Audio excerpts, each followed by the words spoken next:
আলাইকুম। আমি এই মুহূর্তে একটা খুব গুরুত্বপূর্ণ মহাসড়কে আছি।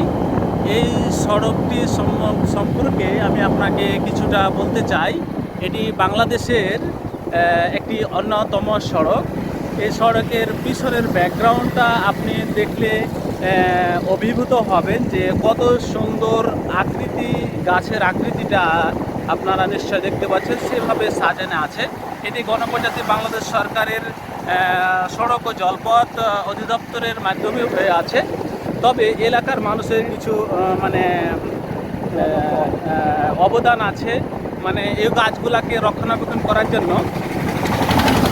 তাই এলাকার কিছু সদস্য সংগ্রহ করে তাদেরকে কিন্তু দায়িত্ব দেওয়া আছে এই গাছগুলা কীভাবে পরিচর্যা করতে হয়, কীভাবে কী করতে হয়, বা প্রথম রোপণ করার সময় এই সদস্যগুলোর মাধ্যমে এই গাছগুলাকে সেভাবে হাঁটি হাঁটি পা করে ছোট বাচ্চাদের যেভাবে লালন পালন করে বড় করে, সেই অনুরূপভাবে এই রাস্তার পাশে যখন গাছগুলো লাগানো হয় সেই রাস্তার গাছগুলোকে সেভাবে পরিচর্যা করে সেগুলোকে কিন্তু মানে বড় করা হয়েছে। এখন বর্তমানে এই গাছগুলা কতটা বড় হয়েছে এবং কতটা তাৎপর্যপূর্ণভাবে মনোমুগ্ধকর পরিবেশ সৃষ্টি হয়েছে, রাস্তার যে একটা মানে আলোকিত একটা বিষয় আছে, সেই বিষয়টা কিন্তু গাছের মাধ্যমে আলোকিত হয়, রাস্তার দুই ধারের গাছের মাধ্যমে।